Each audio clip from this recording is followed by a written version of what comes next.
Hi guys, welcome to our movies Machan channel. நம்ம மெர்சி ஃபார் நான்கிற கொரியன் சீரிஸ் பார்த்துக்கிட்டு இருக்கோம். ஆல்ரெடி 5 எபிசோடு அப்லோட் பண்ணியாச்சு.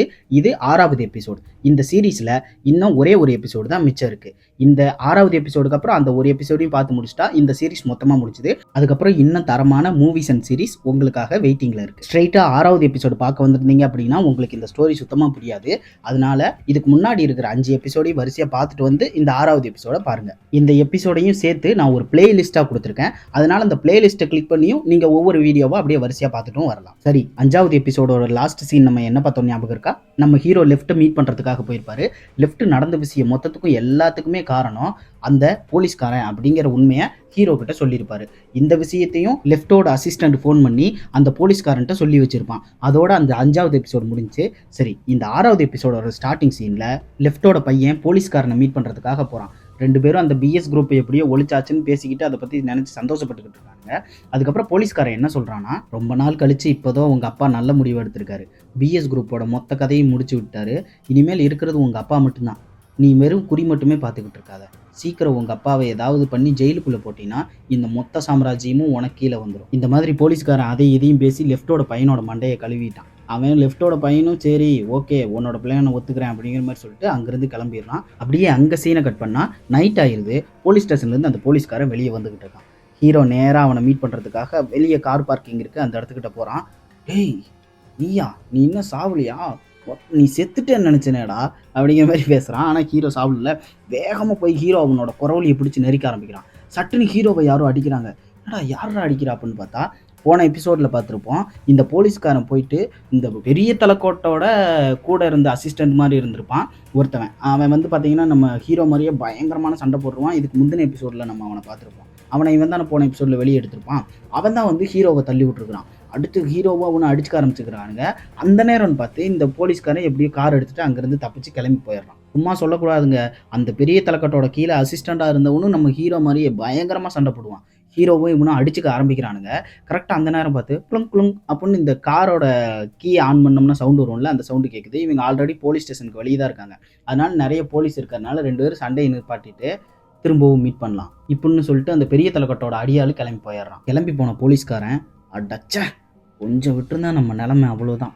இந்த நம்கி ஜொன்னை பற்றி எல்லாரும் சொன்னது சரியாக தான் இருக்குது. சரியான பைத்தியக்காரனாக இருப்பான் போல. எப்படியோ தப்பிச்சாச்சுன்னு போலீஸ்காரனை காரில் போய்கிட்டே தனியாக பேசி சிரிச்சுக்கிட்டு போயிட்டு இருக்கான். அடுத்து ஹீரோவை காட்டுறாங்க. அவன் சிம்முக்கு ஃபோன் பண்ணி, நான் உனக்கு கொடுக்குற கடைசி வேலை இதுதான், இனிமேல் நீ என்னை பார்க்க மாட்டேன்னு சொல்கிறான். நம்கி ஜுன், நான் சொல்கிறது கேளு. நீ இப்போ மோதுறது ஒரு போலீஸ்காரன் கூடடா. இவ்வளோ நாள் எப்படி நான் தப்பிச்சேன்னு நினைக்கிற? போலீஸ்காரன் மேலே கையை வச்சா நம்ம உயிருக்கே உத்தரவாதம் இல்லை. நான் சொல்கிறத உங்ககிட்ட சொல்லிட்டேன், இனிமேல் உன் விருப்பம். இப்படின்னு போலீஸ்காரங்கிட்ட மோதாதன்னு சிம்மு நம்ம ஹீரோவுக்கு அட்வைஸ் பண்ணுறான். அதோட அந்த சீனை கட்டு. அப்படியே அங்கே சீனை கட் பண்ணால் போலீஸ்காரன் லெஃப்ட்டுக்கு ஃபோன் பண்ணி பேசுகிறான். எப்படியோ உங்கள் தயவில் நான் நம்கி ஜுன்னை மீட் பண்ணிட்டேன். நீங்கள் இப்படி என் முதுகில் குத்துவீங்கன்னு நான் நினச்சி கூட பார்க்கல.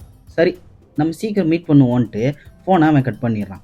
அடுத்த நாள் காலையில் லெஃப்ட் போர்டு மீட்டிங்காக கிளம்பி போகிறான். ஆனால் அவனோட பையன் அவன்கிட்ட, நீங்கள் போர்டு மீட்டிங்லாம் போக வேண்டாம், நான் உங்கள் இடத்துல இருந்து அதை அட்டன் பண்ண போகிறேன் அப்படிங்கிறான்.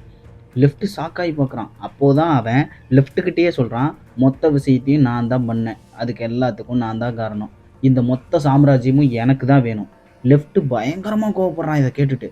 டேய் அறிவுக்கிட்டனே, சொன்னா கேள்றா, இது உனக்கு வேணாம், இது ஒன்று நரகம், அதனால தான் நான் உன்னை இதிலிருந்து தள்ளி வச்சேங்கிறான். ஆனால் அவன் பையன் அதையெல்லாம் காது கொடுத்தே கேட்குற மாதிரி இல்லை. அவன் பிஏ கூட லெஃப்டோட பையனுக்கு தான் வேலை செய்கிறாங்கிறது லெஃப்ட்டுக்கு தெரிய வருது. மனுஷன் ஆடி போயிடுறாப்புல. அவருக்கு என்ன பேசுறதுன்னே தெரில. போலீஸ்காரன் பிளான் பண்ணி அவன் காரை வேற ஒருத்தனை எடுத்துக்கிட்டு போக வைக்கிறான். சிம்முக்கு கிரேவியார்ட்லேருந்து அந்த போலீஸ்காரன் எங்கே போகிறான் அப்படிங்கிற மெசேஜ் வருது. அவன் அந்த விஷயத்தை ஹீரோ கிட்ட சொல்கிறான். அப்படியே அங்கே சீனை கட் பண்ணால் போர்டு மீட்டிங்கில் லெஃப்டோட பையன் அட்டன் பண்ணுறான். சில பேர் இந்த லெஃப்ட்டுக்கு விசுவாசமாக இருப்பாங்கள்ல, அவங்களாம் போர்டு மீட்டிங்லேருந்து எழுந்து போகிறாங்க. ஆனால் அவங்கள எல்லாருமே அடியாள் வச்சு லெஃப்டோட பையன் போட்டு தள்ளுறான். அப்படியே அங்கே சீனை கட் பண்ணால் ஹீரோ போலீஸ்காரன் காரை ஃபாலோ பண்ணிக்கிட்டு அங்கே போகிறான். கடைசியில் பார்த்தா அந்த காரை எடுத்துகிட்டு வந்தது யார்? பெரிய தலைக்கட்டோட அடியாள் இருப்பானே, அவன் தான் எடுத்துகிட்டு வந்திருக்கிறான். 2 பேரும் தனியாக அந்த கார் பார்க்கிங்கில் இருக்கானுங்க. பயங்கரமாக ஒரு சண்டை ஆரம்பிக்குது. 11 வருஷத்துக்கு முன்னே என்னை கொல்லாமல் என்னை அடித்து தோக்கடிச்சு கேவலப்படுத்திட்டேன்னு சொல்லிகிட்டே அடிக்கிறான். ஹீரோவை போட்டு துவைச்சு எடுக்கிறான். சின்ன கத்தி ஹீரோ கிட்ட தூக்கி போட்டு 2 பேரும் கத்தியை வச்சு சண்டை போட ஆரம்பிக்கிறானுங்க. பயங்கரமாக அடிக்கிறான். அவன் ஸ்கில்லே வேறு மாதிரி இருக்குது. ஆனால் அது ஹீரோ கிட்ட எடுப்படியுமா? அவன் கத்தியை குத்த வரும்போது அப்படி நகர்ந்து வயிற்றுல ஒரு கோடு, அப்புறம் அல்லையில் ஒரு சொருகு, 11 வருஷத்துக்கு முன்னாடி நடந்த சண்டையில் அவனோட ஒரு கையை ஹீரோ வெட்டிட்டான் போல. ஒரே ஒரு கை தான் அவனுக்கு இருக்குது. இன்னொரு வெட்டுப்பட்ட கை இருக்கும்ல, அந்த இடத்துல இந்த டம்மியாலாம் கை வச்சுருப்பாங்கல்ல, அந்த மாதிரி ஒன்று அட்டாச் பண்ணி வச்சுருக்கிறான். ஹீரோ குத்த வரும்போது அப்படியே அந்த டம்மி கையை கொடுத்துட்றான். அதில் அப்படியே சொருகி காரோட ஒன்றா அது சொருகிருது. அதை அப்படியே உருவிட்டு இப்போ ஒரு கையில் சண்டை போட ஆரம்பிக்கிறான். ஹீரோ அவனை அடிச்சு போட்டுட்டு, போதுண்டா சொன்னா கேளு அப்படின்னாலும் அவன் கேட்க மாட்டேங்கிறான். ஹீரோ கிட்ட மறுபடியும் சண்டைக்கு தான் வரான். ஹீரோ கழுத்தை பிடிச்சி அப்படியே நெருக்க ஆரம்பிக்க என்ன பண்ணுறது, ஹீரோ கத்தி எடுத்து அவன் வயிற்றுல ஒரு நச்சுன்னு ஒரு சொருக்கு. ஆனால் ஃபுல்லாக உள்ள கத்தை இறங்கல. ஆனால் அவனே ஹீரோவோட கையை பிடிச்சிட்டு, மறுபடியும் என்னை உயிரோட விட்டு என்னை கேவலப்படுத்திடாத அப்படின்னு அவன் ஹீரோவோட கையை பிடிச்சி வயிற்றுக்குள்ளே சொருவிக்கிறான். சரக்குன்னு உள்ளே இறங்கிடுது. ரத்தம் போலன்னு ஊற்றி அங்கேயே அவன் சம்பவ இடத்துலையே செத்து போகிறான். அப்படியே அங்கே சீனை கட் பண்ணால் லெஃப்ட்டை காமிக்கிறாங்க. லெஃப்ட்டை மீட் பண்ண அந்த போலீஸ்காரன் வந்திருக்கிறான். கத்தி எடுத்துகிட்டு லெஃப்ட்டை கொல்ல வரான். ஆனால் லெஃப்ட் துப்பாக்கி எடுத்து நின்றான். அப்போது அவன் பயந்து போய் அந்த கத்தியை பொறுமையாக கீழே வைக்கிறான். அப்போ லெஃப்ட்டுக்குன்னு இருமல் வருது. என்ன நேரம்டா, இதாண்டா சான்ஸுன்னு டப்புன்னு துப்பாக்கியை தட்டி விட்டுறான். துப்பாக்கி கீழே விழுந்துருது. மறுபடியும் 2 பேர் போட்டு மல்லு கட்ட ஆரம்பிக்கிறானுங்க. இவன் கீழே விழுந்திருக்கான். அவன் மேலே ஏறி லெஃப்ட் மேலே ஏறி உட்காந்துக்கிட்டு அவனை கழுத்தை நெருக்க ஆரம்பிக்கிறாப்புல. பொறுமையாக கையை நவுத்தி அந்த கீழே விழுந்த துப்பாக்கி எடுத்து டப்புன்னு ஒரு சுடு. அவ்வளோதான், லெஃப்ட்டோட கதை காலி. லெஃப்ட்டை அவன் பிடிச்சி கொண்டுறான். அப்புறம் செத்து போன இந்த லெஃப்ட்டோட பாடியை அப்படியே பொறுமையாக தூக்கி சோஃபாவில் வச்சுட்டு அவன் அங்கேருந்து கிளம்பி போயிடுறான். இதில் என்ன ஒரு விஷயம்னா, ஆல்ரெடி நம்ம இதுக்கு முந்தின எபிசோட்லேயே பார்த்துருப்போம். லெஃப்ட்டோட ரூமில் ஒட்டு கேட்குற மிஷினை அவன் பையன் வச்சுருப்பான். கரெக்டாக அவன் அதை ஒட்டு கேட்டுக்கிட்டு தான் இருக்கான். என்னன்னா, இந்த போலீஸ்காரன் லெஃப்ட்டை கொன்னதே அந்த அவனோட பையனுக்கே தெரிஞ்சிருது. அப்புறம் கொஞ்ச நேரம் கழித்து ஹீரோ அந்த இடத்துக்கு வரான், யாரை லெஃப்ட்டை மீட் பண்ணுறதுக்காக. அங்கே வந்து பார்த்தா லெஃப்ட்டு செத்து போய் கிடக்குறான். கீழே பார்த்தா ஒரு துப்பாக்கி கிடக்குது. பொறுமையாக அந்த துப்பாக்கியை எடுக்கிறான். என்னடா எவன்டா சுட்டுருப்பான் அப்படின்னு சொல்லிட்டு நிறைய போலீஸ்காரங்க சுற்றி உழைச்சி நம்ம ஹீரோவை அரெஸ்ட் பண்ணுறாங்க. என்னன்னா, இது எல்லாமே போலீஸ்காரனோட வேலை தான். ஹீரோ எப்படியும் லெஃப்ட்டை மீட் பண்ணுறதுக்காக வருவான். நம்ம கொன்று வச்சுட்டோம்னா இவனை ஈஸியாக போலீஸ்காரனை வச்சு அரெஸ்ட் பண்ணிடலாம் அப்படின்னு முன்கூட்டியே பிளான் போட்டு தான் அவன் இந்த வேலையெல்லாம் பார்த்துருக்கான். ஹீரோவை அங்கேருந்து அரெஸ்ட் பண்ணி கூட்டிகிட்டு போகிறானுங்க. அங்கேருந்து போலீஸ் ஸ்டேஷனுக்கு கூட்டிகிட்டு போய் கொஞ்ச நேரம் ஹீரோ உட்கார வச்சுருக்காங்க.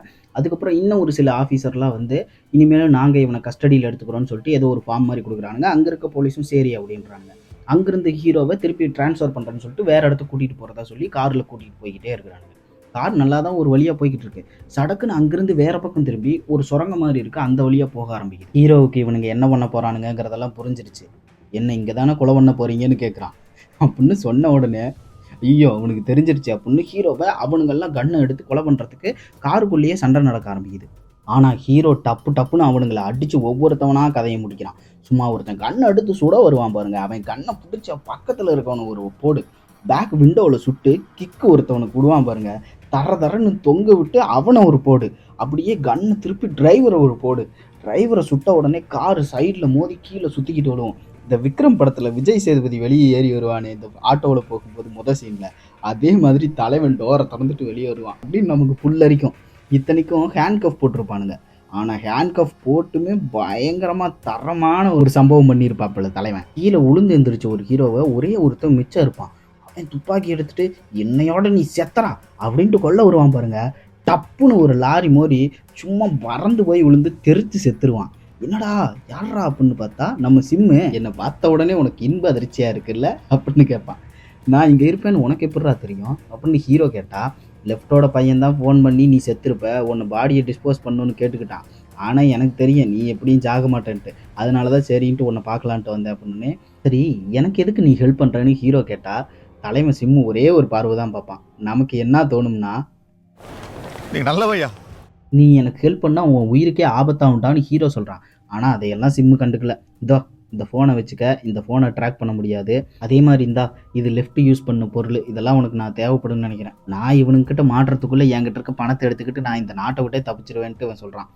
அப்படியே அங்கே சீனை கட் பண்ணால் லெஃப்ட்டோட பையன் மீண்டும் அவனோட அப்பாவை போலீஸ்காரை கொண்டான்ல அந்த ஆடியோவை கேட்டுக்கிட்டே இருக்கிறான். அதை லெஃப்ட்டோட அசிஸ்டண்ட்டும் கேட்குறான். லெஃப்ட்டோட அசிஸ்டண்ட்டுக்கு பயங்கர கோவம் வருது. ச்சே இந்த நாய்க்கு போய் நம்ம ஹெல்ப் பண்ணியிருக்கோம் பாரு அப்படின்னு தோணிட்டு இவன் என்ன சொல்கிறான்னா, சார் அந்த அயோக்கிய நாயை என்கிட்ட விட்டுருங்க, நான் இந்த பிரச்சனையை கவனிச்சுக்கிறேங்கிறான். ஆனால் லெஃப்ட்டோட பையன் இல்லை, இப்போ எதுவும் வேண்டாம், இந்த போலீஸ்காரன் நம்ம கம்பெனி சீக்கிரட்டையெல்லாம் எங்கேயோ மறைச்சி வச்சுருக்கான், முதல்ல அதை நம்ம கைக்கு வரணும், அதுக்கப்புறம் தான் நம்ம எதாக இருந்தாலும் பார்க்க முடியும். அவன் சொல்கிறதையெல்லாம் கேட்டு சரி சார் ஓகே நான் அமைதியாக இருக்கேங்கிறான். அப்படியே அங்கே சீனை கட் பண்ணால் ப்ராசிக்யூட்டர்கிட்ட இந்த போலீஸ் பண்ணின தப்பை எல்லாம் லெஃப்ட்டோட பையன் மாட்டி விட்டுட்டான் போல். அந்த போலீஸ்காரனோட ஆஃபீஸில் போய் ப்ராசிக்யூட்டர் எல்லாம் சேர்ந்து சர்ச் பண்ண ஆரம்பிக்கிறானுங்க. அந்த போலீஸ்காரனுக்கு நிறைய உள்ளாலா நிறைய இன்னும் போலீஸ்காரனுங்கள்லாம் இருப்பானுங்கள்ல, அப்படி ஒருத்தன் ஃபோன் பண்ணி இந்த வில்லன் போலீஸ்கிட்ட சொல்கிறான், சார் நீங்கள் எங்கே இருந்தாலும் சரி ஆஃபீஸ் பக்கம் இப்போ வந்துடாதீங்க, நம்ம ஆஃபீஸை ப்ராசிக்யூட்டர்லாம் சர்ச் பண்ணிட்டு இருக்காங்கன்னு இவன் சொல்கிறான். உடனே லெஃப்டோட பையனுக்கு இவன் ஃபோன் பண்ணி என்னையே முதுகில் குத்திட்டு இல்லைங்கிறான். டேய், என் அப்பாவை கொன்னது நீ தாண்டா எச்ச, எனக்கு கொஞ்சம் டைம் தேவைப்படுது, அவரை ஜெயிலில் போடலாம்னு நான் பிளான் பண்ணால் நீ இந்த வேலை பார்த்து வச்சிருக்கல்ல மிஸ்டர் லிஃப்டோட பையா, நம்ம நேரில் மீட் பண்ணுவோமா அப்படின்னு இவன் ஒரு மாதிரி பயப்பட ஆரம்பிச்சிடான். பயந்துக்கிட்டே கேட்குறான், நீ உயிரோடு இருந்தால் பார்க்கலான்னு சொல்லிட்டு ஃபோனை கட் பண்ணிடுறான். இவன் டென்ஷன் ஆகி தலையை பிச்சுக்கிறான். ஐயோ என்ன பண்ணுறதுன்னு தெரியலையே அப்படின்ட்டு. அங்கே சீனை கட் பண்ணால் ஹீரோவுக்கு சிம்மு ஃபோன் பண்ணி நான் லெஃப்டோட பையன் எங்கே இருக்கான்னு ட்ராக் பண்ணி சொல்கிறேன், நீ அவனை பார்த்துக்கோன்ட்டு காலை கட் பண்ணிடுறான். அதோட இந்த எபிசோடை முடிக்கிறாங்க. சரிங்க, நானும் இதோட கடையை சாத்திக்கிறேன். இன்னும் லாஸ்ட் ஒரே ஒரு எபிசோடு மட்டும்தான் இருக்குது, அதையும் நம்ம நாளைக்கு பார்த்துடலாம். அதோட இந்த மொத்த சீரிஸும் முடியுது. சரி, பாய்.